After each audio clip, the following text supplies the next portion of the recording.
Assalamualaikum warahmatullahi wabarakatuh. Dengan saya Ibu Dwi Novitasari yang biasa dipanggil Ibu Novi. Kita akan belajar tentang sistem integumen. Sistem integumen ini meliputi kulit, kemudian rambut dan kuku. Mari kita pelajari. Tujuan pembelajaran kali ini, setelah pembelajaran diharapkan mahasiswa mampu memahami embriologi dari sistem integumen, ya, proses pembentukan sistem integumen, kemudian struktur anatomi dan fisiologi dari kulit atau integumen.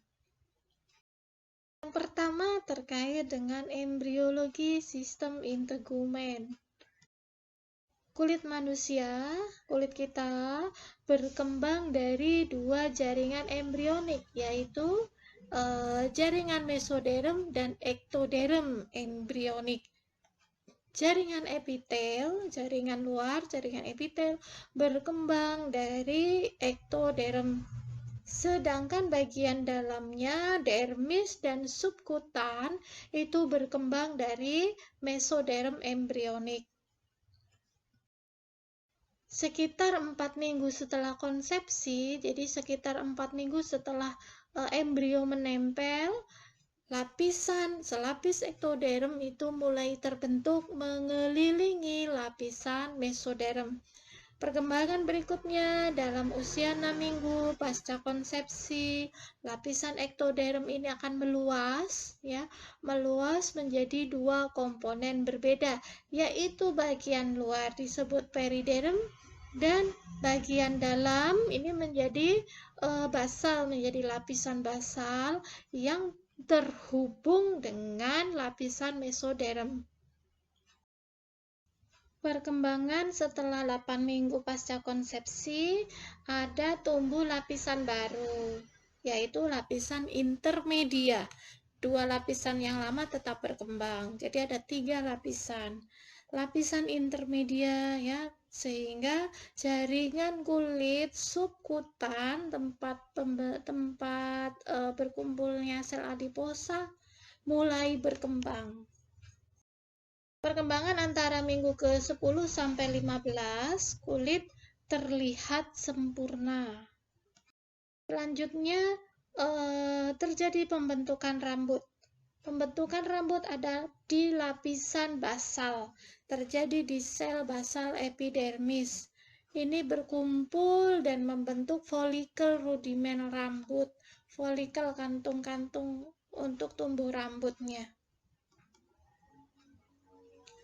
Pertumbuhan ini dimulai dari kulit kepala, turun sampai ke ekstremitas.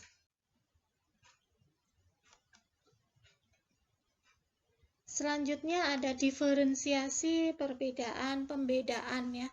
Diferensiasi folikel rambut terus berjalan sampai pada trimester 2, jadi ada penyempurnaan sampai ke trimester 2. Rambut fetus itu mulai terlihat menjelang 20 minggu pasca konsepsi. Rambut pertama fetus disebut lanugo. Lanugo ini terkadang terlihat banyak pada bayi baru lahir. Nah, ini sih normalnya menghilang menjelang kelahiran lanugonya ini. Selanjutnya ada kuku jari tangan dan kaki. Pada usia 14 minggu embrio, kuku tangan dan kuku kaki mulai berkembang dari jaringan ektoderm. Ya, ada invaginasi, proses menyusup ke bawah mesoderm. Pada usia 5 bulan janin, kuku tangan itu berkembang lebih cepat dibandingkan kuku kaki, dan ini juga tetap terlihat sampai pasca kelahiran, ya. Kuku tangan bayi itu cepat sekali berkembang dibandingkan kuku kakinya. Fetus memiliki kuku tangan dan jari yang sempurna pada usia 5 bulan. Melanosit ini adalah zat pigmen pigmen pewarna ya. Melanosit mulai terlihat di epidermis pada pertengahan trimester 1. Tetapi mereka belum berfungsi hingga akhir trimester 3. Setelah 5 bulan, baru melanosit mulai membuat melanosom, kantongnya melanosom yang pertama. Melanosit mulai mentransfer pigmen melanin. Pigmen melanin ini kalau orang Indonesia banyak, maka kulitnya, rambutnya hitam coklat gitu ya. Kalau orang barat itu melaninnya sedikit, maka mereka cenderung putih, kuning. Nah, tetapi melanosit ini tidak berfungsi sempurna hingga kelahiran. Densitas melanosit yang sangat tinggi di fetus akan berkurang seiring pertambahan umur hingga remaja. Ada sel Langerhans. Sel Langerhans ini termasuk dari sel imunitas, sel imun yang ada di kulit. Jadi dia melindungi kulit dari invasi dari bakteri, jamur, virus ya. Sel Langerhans di kulit janin ini mulai terbentuk 40 hari setelah konsepsi. Jumlah sel ini akan meningkat seiring perkembangan waktu. Pada akhir trimester 2, jaringan periderm ini akan membentuk yang namanya vernix caseosa. Caseosa itu kayak keju, vernix ya, wax gitu ya. Dia putih seperti keju, menyelimuti permukaan fetus. Ini diperkirakan fungsinya sebagai proteksi fetus ya, proteksi fetus dari perubahan suhu. Dan vernix caseosa ini masih bisa kita lihat pasca kelahiran. Janin bayi baru lahir itu kadang vernixnya itu masih banyak di area daerah T wajah, di dahi, di dagu, kemudian di hidung itu kadang masih tampak vernix caseosanya. Serta pada akhir trimester 2, keratinisasi mulai tampak ya, penyempurnaan kulit sudah tampak. Pada awal trimester 3 ya, pada awal trimester 3 lapisan-lapisan epidermal tampak jelas. Ada apa saja? Lapisan epidermal itu ada stratum basalis, stratum granulosum, stratum spinosum, dan stratum corneum. Sebetulnya juga ada stratum lucidum kalau pada dewasa. Tentang ketebalan epidermis, pada bayi baru lahir itu nyaris mendekati ketebalan saat usia dewasa ya, epidermisnya. Fungsinya sebagai lapisan pelindung ya, belum berkembang sempurna seperti saat dewasa. Mereka masih mudah iritasi ya, kena bedak, iritan, kena minyak, iritan, kemerahan, sehingga mudah terkena infeksi dan iritasi. Ini gambaran mikroskopik dari kulit. Ini penampang kulit ya, ada 3 lapisan. Epidermis itu yang paling luar, kemudian bagian tengah ini adalah dermis, dan bagian hipodermis atau subkutan. Ada bagiannya, ini adalah rambutnya kalau kita belah ada di sini ya, ada folikel rambut, kantungnya dengan akarnya, kemudian ada ototnya, tensornya ya, otot yang menegakkan bulu rambut atau merelaksasi. Kemudian di dekat rambut ini, di dekat folikel rambut ada kelenjar sebaceus, kelenjar keringat. Di sini ada sweat gland, ini kelenjar keringat juga. Kemudian ini ada titik-titik adalah melanositnya ya. sel yang memproduksi melanin pewarna. Kemudian ada di epidermis itu ada Langerhans sel yang tadi sebagai sel imun yang ada di kulit. Kemudian di lapisan dermis ini juga ada pembuluh darah ya, kapiler banyak. Venula dan arteriola juga banyak.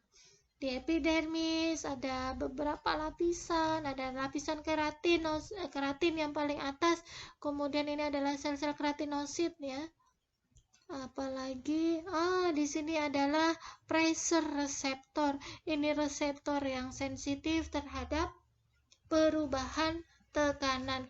Nah, di sini ada serabut saraf. Di sini juga ada serabut saraf nyeri ya. Jadi di kulit kita cubit, kita beri tekanan, kena panas dan sebagainya, itu akan timbul nyeri karena ada banyak serabut saraf nyeri juga di sini. Yang pertama kita bahas tentang epidermis. Epidermis ada 5 lapisan ya. Stratum corneum itu yang paling atas, bawahnya ada stratum atau lapisan lucidum, stratum granulosum, karena banyak granulnya maka disebut granulosum. Kemudian stratum spinosum dan stratum basal. Stratum basal ini sebagai pembatas antara epidermis dengan dermis. Selanjutnya kita akan membahas tentang lapisan di bawahnya, yaitu ada lapisan dermis. Di dermis ini ada bagiannya yaitu reticular layer, kemudian jaringan retikular, kemudian ada dermal papicula. Dermal papicula ini yang berdekatan dengan batas dari epidermis.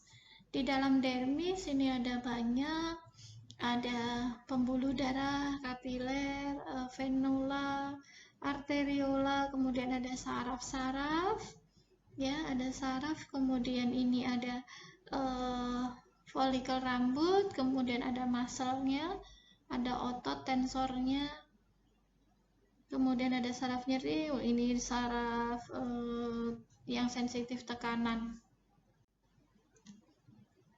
Untuk lapisan subkutan berarti ada di bawah dermis. Nah, lapisan subkutan ini yang kuning ini adalah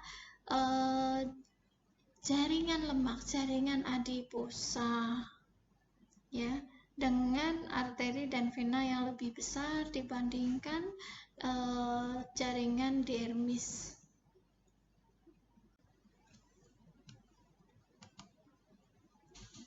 Ini kulit adalah organ terbesar manusia dengan luas 1,89 meter persegi, ini nyaris 2 meter untuk seluruh permukaan kulit orang dewasa.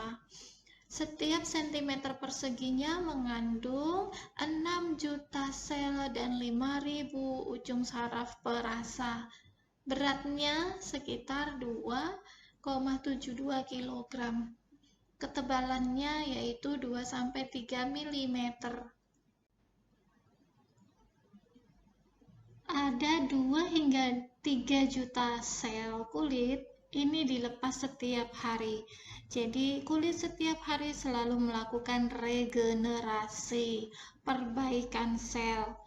Ini karena kulit digunakan manusia untuk melindungi dari cedera, suhu, infeksi, dan dehidrasi. Hal-hal ini ultraviolet juga dan banyak lagi. Hal-hal ini akan merusak kulit, makanya kulit melakukan regenerasi setiap hari. Kulit ini sebagai bagian terluar, garis terluar ya. Kulit bisa menyerap segala bahan yang kita oleskan, memiliki kemampuan untuk menetralisasikan, maka kesehatan kulit harus dijaga. Secara kasat mata ini kulit akan terlihat ada yang berambut dan ada yang tidak berambut, glabrous skin. Kalau yang berambut namanya non glabrous skin atau vellus. hanya kulit di telapak tangan, telapak kaki, gland penis, labia, mayora, minora, kemudian serta bibir yang tidak mengandung folikel rambut. Dari variasi lokal kulit, tadi ada kulit yang tidak mengandung folikel rambut, ini disebut sebagai kulit glabrosa, glabrous skin, serta kulit yang memiliki rambut halus, ini namanya vellus. Seluruh kulit yang non-glabrous berarti ada rambutnya. Ini perbedaan dari glabrous skin dan hairy skin atau vellus. Pembedanya ada di sini, yaitu untuk hairy skin atau vellus ini memiliki rambut dengan kelenjar rambutnya. Yang lainnya sama. Ada pembuluh kapilernya, kemudian ada venula, ada arteriolanya. Subkutannya nanti ada vena, arterinya, kemudian ujung-ujung syaraf. Serta ada juga ini glandnya, kelenjar minyaknya, gitu semuanya ada. Terkait masalah di kulit, walaupun kulit itu tipis, 2-3 mm, tetapi masalah di kulit more than just skin deep, lebih dari tipisnya kulit tersebut. Kelainan pada kulit bisa mengindikasikan ada kelainan organ dalam seperti diabetes, kemudian kadar lemak yang tinggi, dislipidemia, infeksi sifilis, HIV yang tidak diobati. Ini dapat kita kenali dari kelainan kulit. Kelainan kulit juga bisa menceritakan hidup kita, ya, cara hidup kita, apakah kita memiliki personal hygiene yang baik atau yang buruk, bagaimana cara cuci tangan kita, kemudian bisa terrepresentasi apakah kita cemas, kita depresi, ya, hobi berkebun atau tidak, dari insekta dan pestisida yang digunakan. Itu bisa terlihat dari penyakit-penyakit kulit. Untuk definisinya, kulit adalah bagian terluar manusia yang menutupi organ tubuh. Kadangkala ini disebut sebagai integumen. Makna integumen itu dari integre. Integre itu artinya menutup. Ya, kemudian ada lapisan mukosa. Lapisan mukosa ini adalah rongga terluar tubuh yang mengeluarkan cairan mukus atau lendir. Untuk lapisan mukosa ini melapisi organ dalam, ya, organ pencernaan, rongga mulut, lambung, usus, sampai ke anal, organ pernafasan, hidung, sampai paru-paru, serta berbagai organ-organ rongga lainnya. Untuk fungsi kulit ada fungsi proteksi atau perlindungan, fungsinya sebagai sawat, sebagai pembatas anatomis, dan berfungsi imunologis. Ingat, kulit juga ada sel Langerhans. Berikutnya fungsi indera, ini yang tidak saya bahas di sistem panca indera karena akan membahas fungsi indera terkait raba, suhu, tekanan, dan getar di sistem integumen ini. Kemudian fungsi penimbunan, storage. Penimbun apa? Ada lemak, ada lipid, dan air, serta produksi vitamin D. Di bawah kulit ada lapisan subkutan, dan di situ banyak jaringan adiposa yang digunakan untuk menyimpan lipid. Kulit berfungsi untuk mengatur suhu tubuh, kemudian pengaturan penguapan dari pori-pori, dari kelenjar keringat, kemudian ada fungsi estetika, ya, fungsi mempercantik diri, menjaga penampilan. Kita sedih, kita marah, upset, itu bisa terlihat dari kulit wajah khususnya.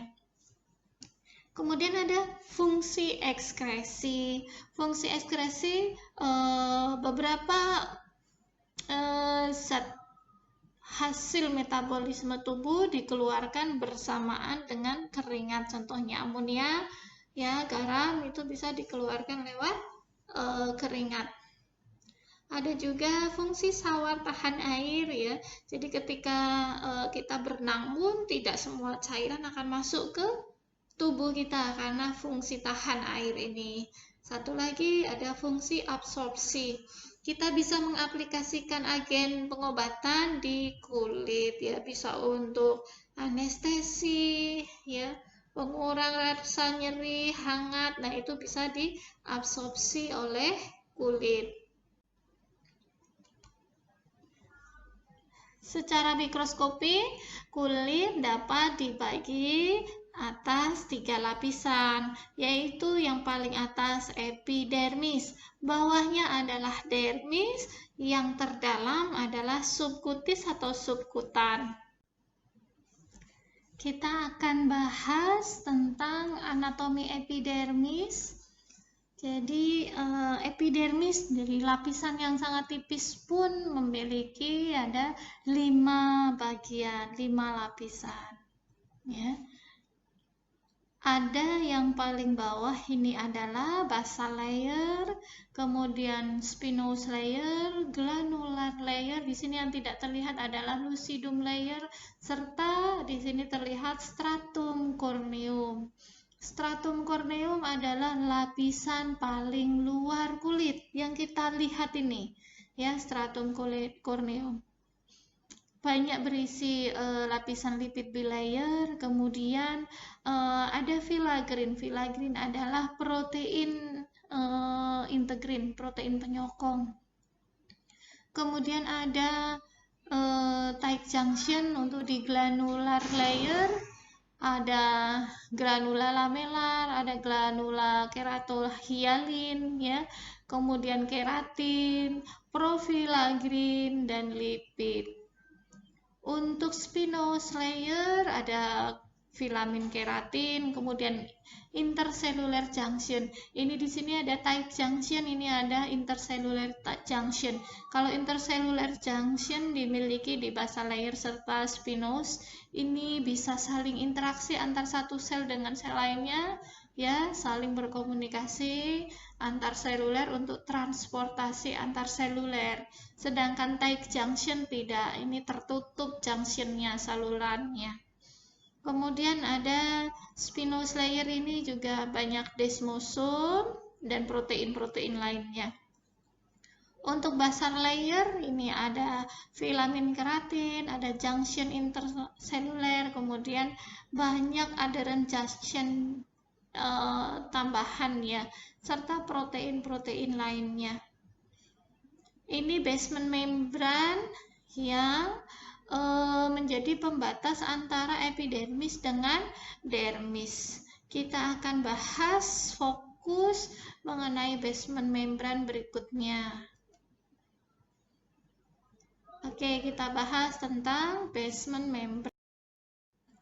Basement membrane ini disebut sebagai DEJ, dermoepidermal junction. Epidermis berkaitan erat dengan dermis di bawahnya. Ya, lapisan terluar kulit tadi epidermis, bawah epidermis ada dermis. Nah, ini saling terikat erat melalui struktur yang namanya basement membrane zone. Struktur ini bervariasi ya, berisi protein struktural yang mengikat keratinosit. Contohnya adalah paling famous, gampang, integrin. Kemudian memiliki kolagen tipe 7, ini yang mengikat basement membrane zone yang di bawahnya, di bagian dermisnya.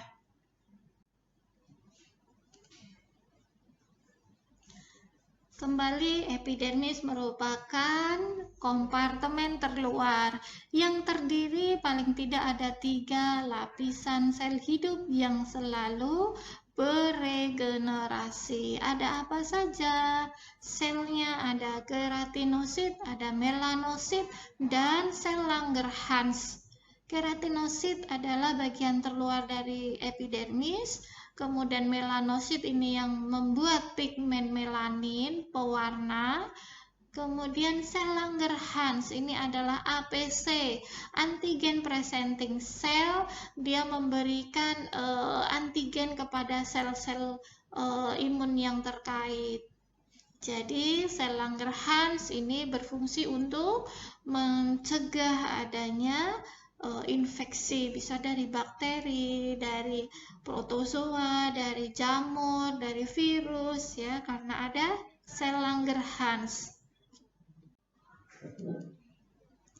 Nah, di sini penampilan mikroskopik dari epidermis asli, ya, bukan animasi. Ini adalah epidermis, ya, batasnya. Kemudian ini dermis. Ada stratum corneum, ini adalah banyak berisi kulit mati, ya, stratum corneum. Kemudian bawahnya stratum granulosum karena banyak granul-granulnya, granulosum. Kemudian stratum spinosum dan stratum basal.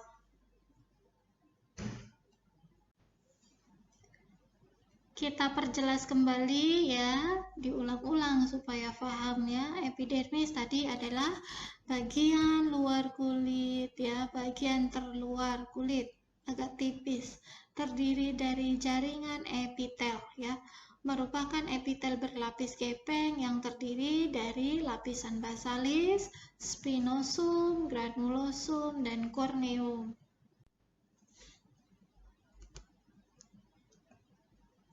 Kita akan bahas yang berikutnya, yaitu basal layer. Ya, tadi di basal layer banyak filamen keratinnya, kemudian ada adherent junction dan intercellular junction. Untuk lapisan basal epidermis ini terdiri atas satu lapis sel kolumner terletak di atas membran basalis, selalu mengadakan mitosis. Mitosis itu pembelahan sel. Ingat, karena lapisan kulit setiap hari, ya, 2-3 juta berganti selnya. Nah, sel-sel hasil mitosis ini akan didorong ke atas untuk menjadi lapisan-lapisan sel berikutnya.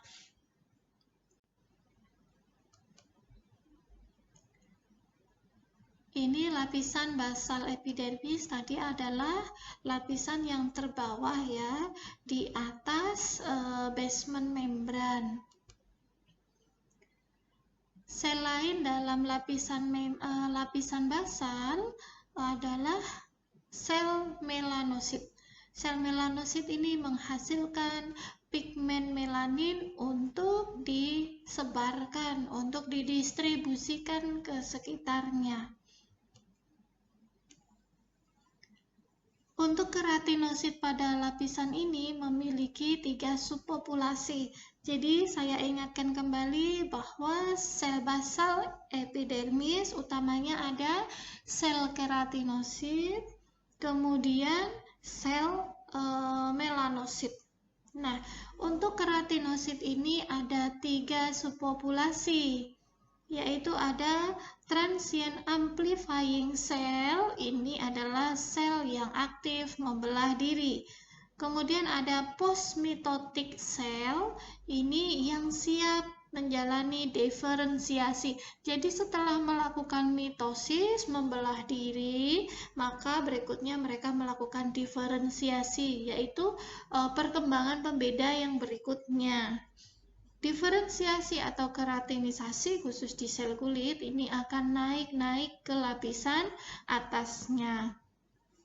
Serta ada keratinosit yang lambat dalam membelah diri, ini difungsikan sebagai sel cadangan. Kita belajar bagaimana proses keratinisasi. Keratinisasi adalah proses yang tujuan akhirnya adalah membentuk stratum corneum. Stratum corneum itu yang paling luar, yang banyak kulit matinya, ya, lapisan terluar yang mati yang melindungi tubuh dari ancaman luar.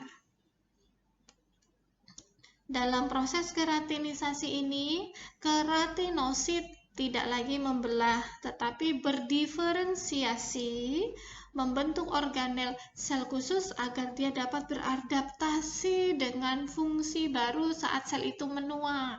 Selnya ya menua. Dan akhirnya dia akan naik mencapai stratum corneum. Yang berikutnya kita bahas lapisan di atasnya, yaitu kita bahas spinous layer. Spinous layer kita ketahui ada banyak filamen keratin, kemudian ada junction interseluler, kemudian kaya akan desmosom. Untuk stratum atau lapisan spinosum epidermis, ini terdiri atas beberapa lapis sel. Kalau secara mikroskopik terlihat memiliki tonjolan dan saling melekat satu sama lain. Ada diskus Merkel untuk rasa raba terletak pada stratum spinosum.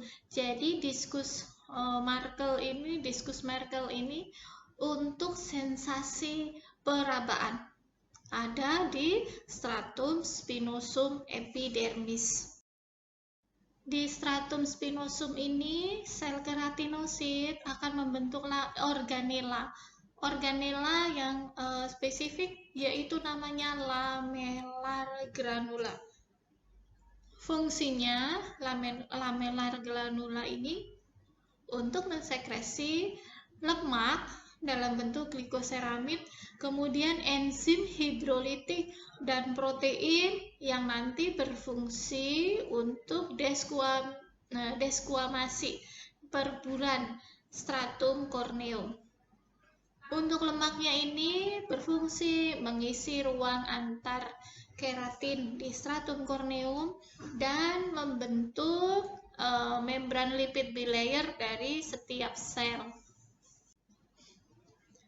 Lapisan yang berikutnya ya ada granular layer. Nah, di sini kaya akan lamellar granula tadi yang sudah dibentuk oleh keratinosit di lapisan spinous. Ini kaya akan lamellar granula, kemudian ada granul keratohyalin juga. Kita bahas untuk stratum granulosum ini terdiri atas beberapa lapis sel yang sudah memipih, mengecil, ya kehilangan cairan sitoplasma. Ini menunjukkan tanda-tanda kematian sel.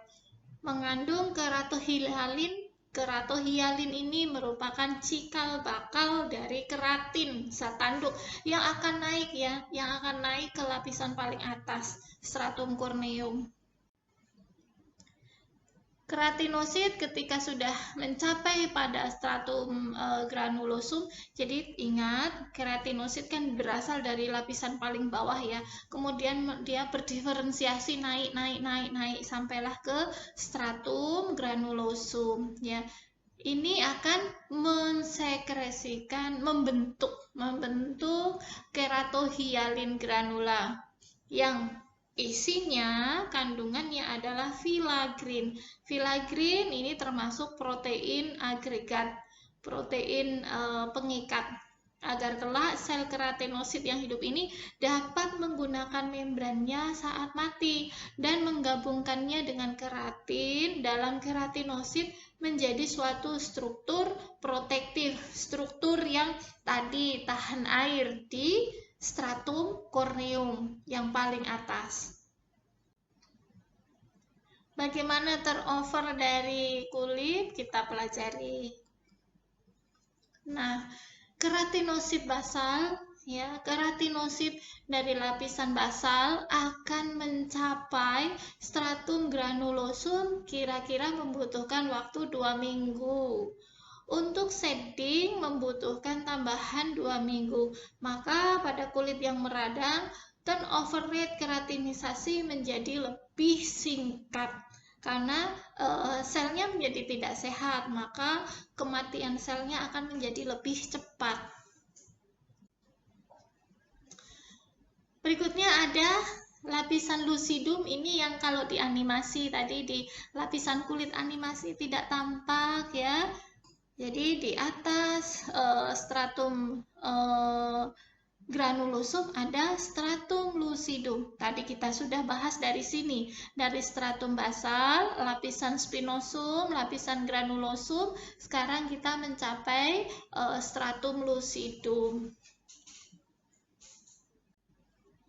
Stratum lucidum ini terdiri dari beberapa lapis sel mati yang jernih, tembus cahaya karena mengandung eledin. Hanya terdapat pada kulit yang tebal, ya, tidak seperti apa? Seperti di telapak tangan dan kaki. Maka beberapa buku tidak menyebabkan lapisan lucidum karena mengambil makna kulit secara umum. Ingat kembali, lapisan lucidum itu hanya terdapat pada kulit yang tebal, yaitu seperti di telapak tangan dan kaki. Kemudian terakhir, stratum corneum.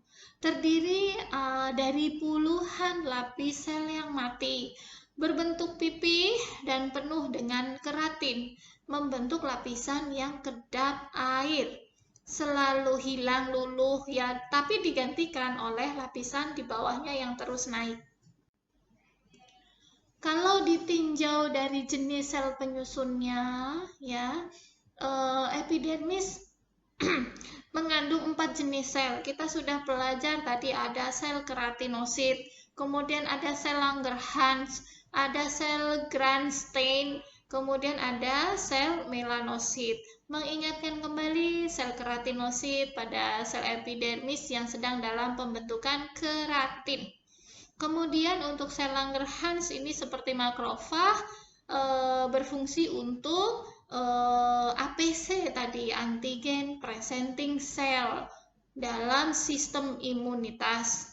Kemudian ada sel Grunstein, ini berperan dalam menyajikan antigen juga sebagai APC juga antigen presenting cell, khususnya kepada supresor T cell atau T killer. Ini berperan juga dalam sistem imunitas. Yang terakhir mengingatkan ada sel melanosit, berfungsi untuk membentuk pigmen melanin. Pigmen melanin ini yang menjadikan warna kulit kita berwarna, apakah putih, kuning, coklat, negro, hitam, seperti itu. Kita bahas sel-sel yang non-keratin, yaitu ada sel melanosit dan sel Langerhans. Kita bahas sel melanosit. Ini tadi mengingatkan selalu memproduksi melanin, yaitu pigmen warna kulit. Melanosit memiliki banyak dendrit atau percabangan sitoplasma yang berfungsi dapat mentransfer melanin kepada 36 sel keratinosit di sekitarnya.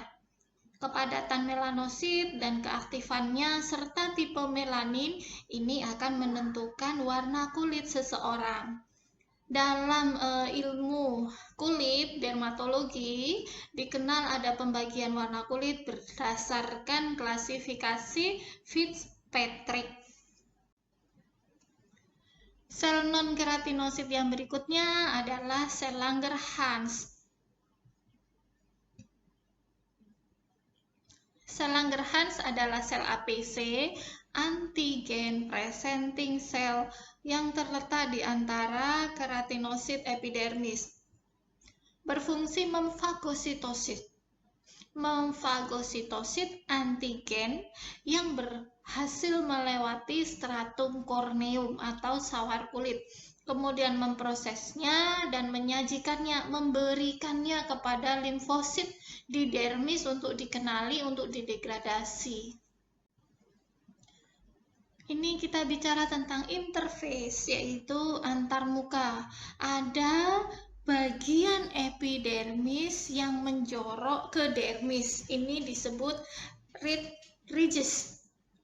Kemudian ada bagian dermis yang menonjol ke epidermis, disebut papilla dermis. Ya, saya ingatkan kembali, bagian epidermis yang masuk, yang menjorok ke bawah, epidermis menjorok ke bawah ke bagian dermis, itu disebut red ridges. Kemudian kalau bagian dermis yang dia menonjol ke atas ke arah dermis, ini disebut papilla dermis.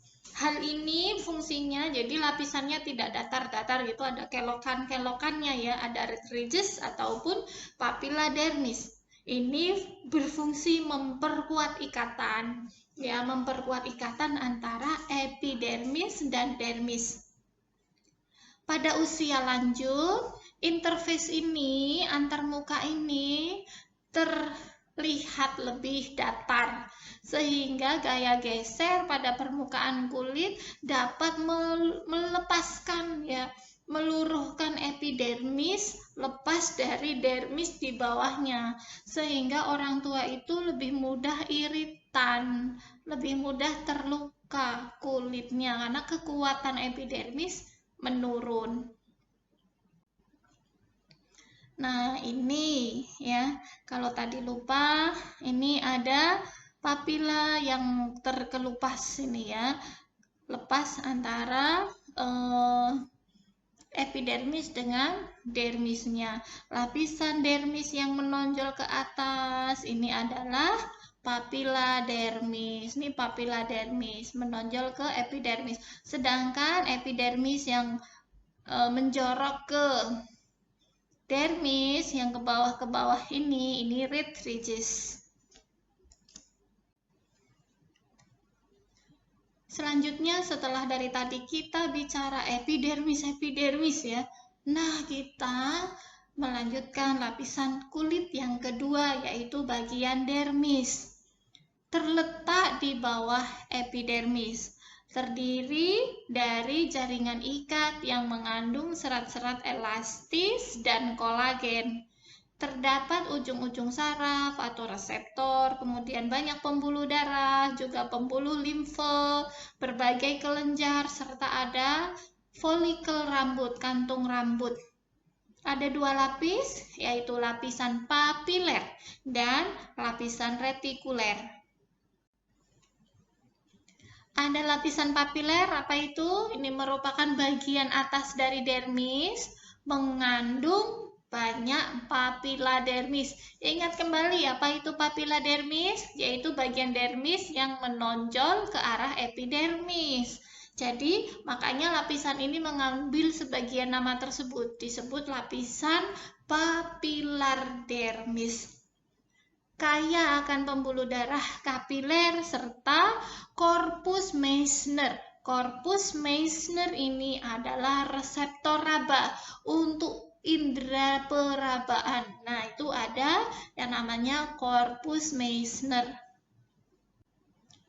Bahas sedikit tentang papilla dermis. Ini banyak mengandung ujung-ujung serabut saraf. Ada yang berfungsi mengantarkan sinyal atau rangsang nyeri, ini namanya nociceptor. Kemudian ada suhu termoreseptor, kemudian rabaan halus, tekanan, dan getaran.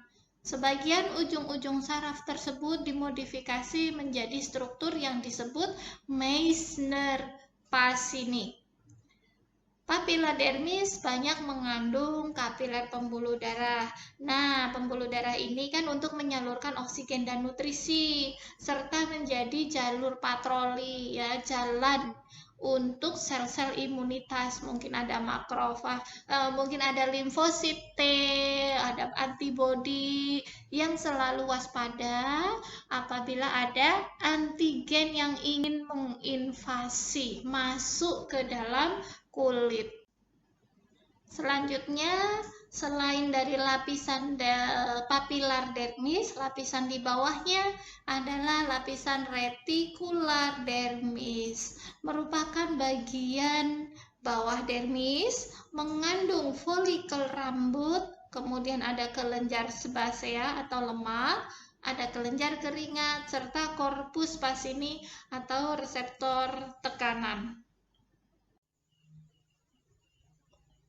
Ini kulit sebagai indera, jadi sebagai human sense ya. Tidak saya bahas di sistem indera, bisa dilihat sistem indera yang lain di video saya. Nah, ini saya sisipkan kulit sebagai indera di sistem integumennya saja. Jadi ada Merkel atau tactile disc ya. Ini bermuara ujung-ujung reseptornya di papilla dermis. Kemudian ada nociceptor, ini juga di dekat papilla dermis. Ada Meissner kapsul juga di papilla dermis. Ada Ruffini ada di bagian bawah, serta Pacinian corpuscle. Nah, kita bahas satu persatu. Ada nociceptor, ini adalah pain reseptor, reseptor nyeri. Kita kena cubit, kita dicubit, kita kena api. Nah, sensasi nyeri ini dihantarkan oleh nociceptor. Kemudian ada Merkel atau tactile disc, ini merasakan sentuhan, tekanan, ya. Merkel di sini banyak di ujung jari, tangan, bibir, dan genitalia.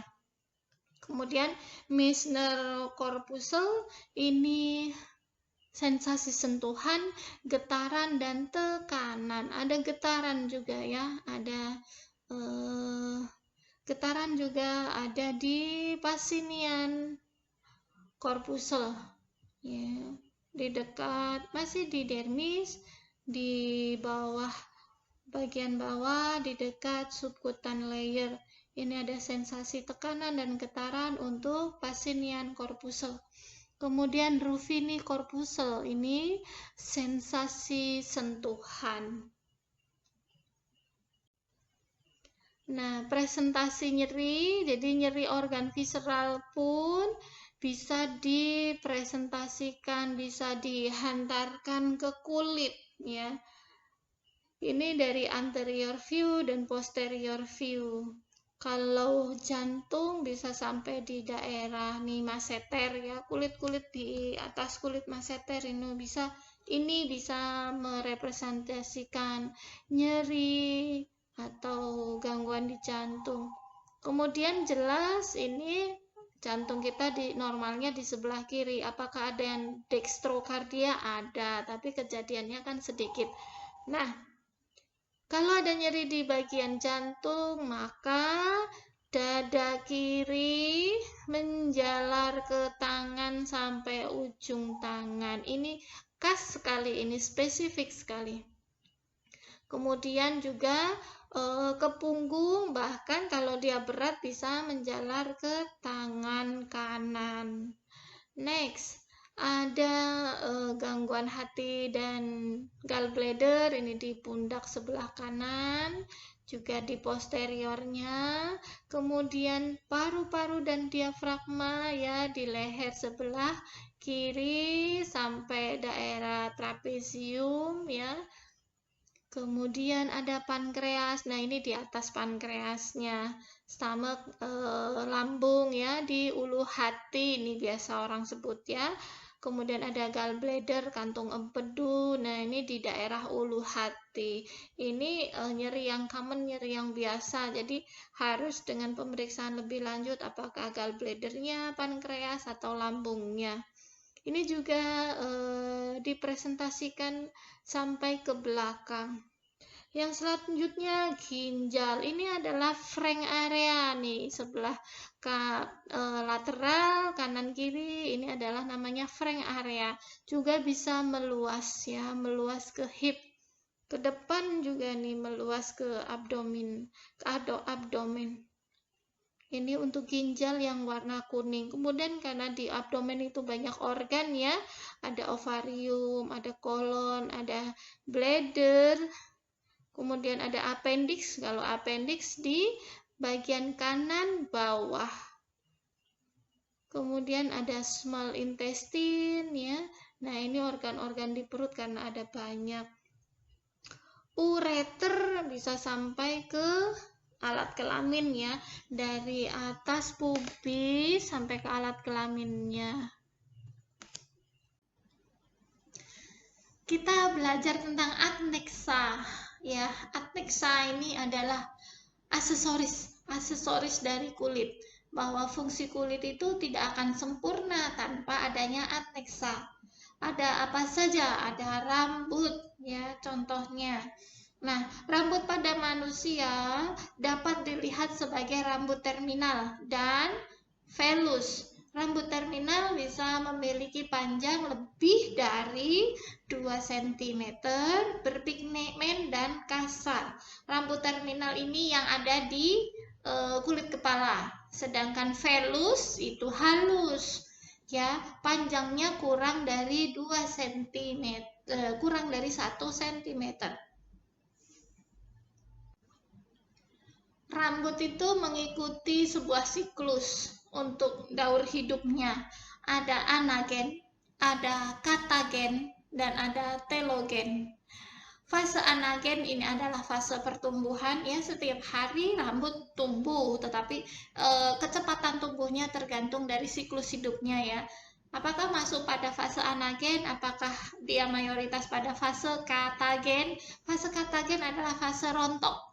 Kemudian ada fase telogen, yaitu fase istirahat sebelum masuk kembali ke siklus anagen. Rambut kita kira-kira tumbuh sepanjang 1 cm per 28 hari. Ya. Maka berapakah panjang maksimal sehelai rambut manusia? Kalau Indonesia misalkan dikali 70 tahun, ya coba dihitung. Pada rambut kepala, 90% rambut ini berada pada fase anagen. Sedangkan 1-2%-nya ada pada fase katagen, rontok, jadi sangat wajar ya rambut di kulit kepala itu rontok. Kemudian asalkan tidak lebih dari 100 helai ya. Dan 10%-nya pada fase telogen. Maka tidak heran selalu dijumpai sejumlah rambut rontok dari kulit kepala. Panjang fase-fase ini tidak selalu sama pada setiap anggota tubuh, juga berbeda pada setiap orang. Pada kulit kepala, fase anagen berlangsung kira-kira selama 3 tahun, katagen 3 minggu, dan telogen 3 bulan. Ini anatomi rambut. Ya, rambut kalau ujungnya ini udah terlihat di epidermis ya. Kemudian batang rambut ini dari epidermis sampai lapisan papilar dermis. Nah, untuk folikelnya ya, kantumnya, folikelnya ini ada di lapisan folikuler. Salah. Ada kelenjar sebasea di mana bersama dengan keluarnya rambut, maka di situ pula ada saluran kelenjar sebasea atau kelenjar minyak. Jadi kelenjar sebasea ini menghasilkan minyak yang terdiri dari trigliserida. Di wajah, gangguan pada kelenjar sebasea dan proses keratinisasi bisa berakibat pada tersumbatnya muara kelenjar sehingga terbentuklah komedo. Ada namanya yaitu kelenjar ekrin dan kelenjar apokrin. Keduanya ini merupakan kelenjar keringat. Hasil dari sekresi ya, sekresi dari kedua kelenjar ini sebetulnya tidak berbau, tetapi ketika sekresinya mencapai ke permukaan, di kulit kita ada bakteri di permukaan tubuh, maka inilah yang bisa menyebabkan bau keringat. Selanjutnya ada lapisan yang paling dalam dari kulit, kita tadi sudah bicara, epidermis, kemudian dermis. Nah, ini kita selanjutnya di lapisan yang terdalam, yaitu lapisan subkutan. Ini terletak di bawah kulit, di bawah dermis, terdiri dari jaringan ikat jarang dan mayoritas jaringan lemak. melekat pada jaringan di bawahnya. Jaringan di bawahnya adalah muskulus. Untuk warna kulit, ini sangat tergantung dari 3 faktor yang saling mempengaruhi, banyaknya kapiler darah, kemudian pigmen karotin, dan pigmen melanin. Melanin tadi kita sudah banyak singgung, ini diproduksi dari asam amino tirosin dengan bantuan enzim tirosinase. Berasal dari organela yang disebut dengan melanosom. Ini berfungsi sebagai protektor dari sinar UV, sinar ultraviolet. Jadi kita bisa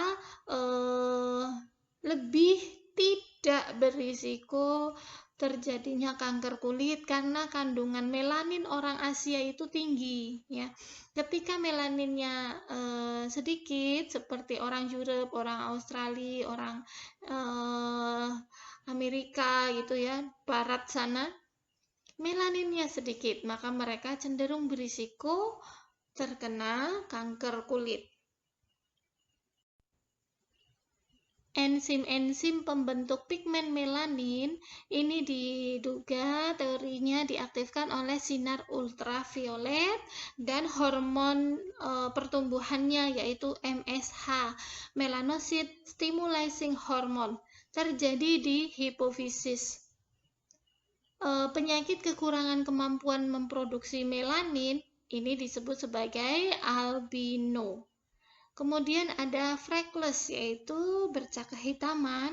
Ya, freckles sering menjadi masalah bagi kaum hawa, kaum wanita, karena ini disebabkan melanosit berkumpul banyak di suatu tempat.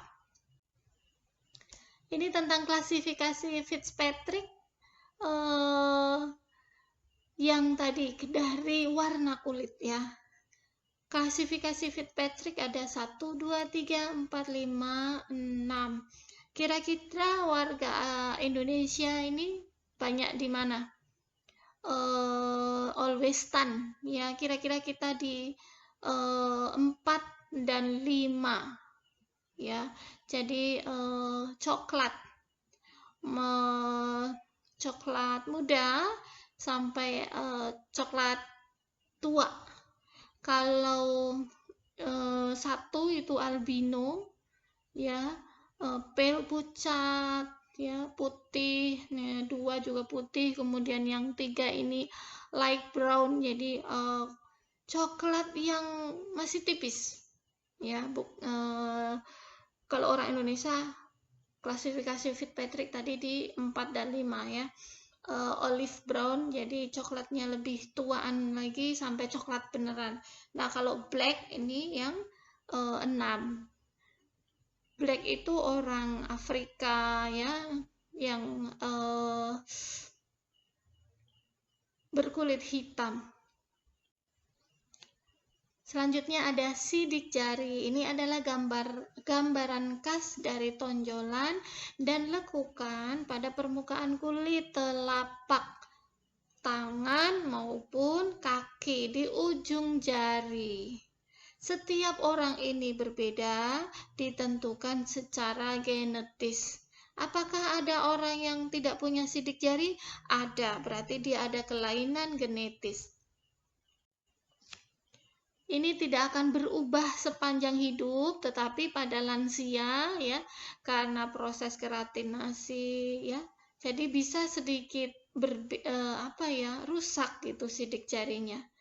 Telah terbentuk pada janin ketika pembentukan epidermis.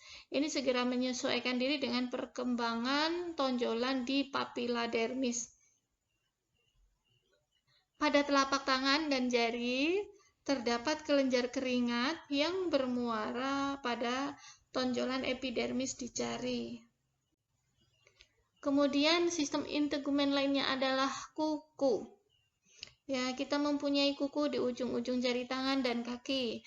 Ini merupakan epidermis yang tebal ya, berbentuk zat tanduk yang terdapat pada ujung jari. Kuku dapat tumbuh karena terdapat lapisan germinal pada akar kuku. Umumnya, normalnya kuku itu berwarna merah jambu karena menandakan sirkulasi yang baik, ya, pembuluh darahnya lancar di bawah kuku. Kuku juga bisa mengindikasikan masalah-masalah organ interna, ya. Misal ada masalah gangguan pompa jantung, maka kuku akan cenderung warnanya pucat, pale, kebiruan gitu ya, dengan capillary refill time-nya lebih dari 3 detik. Ini anatomi dari kuku. Kita lihat ini adalah kuku bagian luar, free edge, kemudian ini badan dari kuku, kemudian yang putih ini adalah lunula, kemudian di sini ada cuticle, ini juga keratin yang mati ya, kemudian di dalamnya ada nail root, akar ya, akar dari kuku. Ini adalah kutikel, ini lanulanya, kemudian ini bodinya, ini kukunya, badan dari kukunya.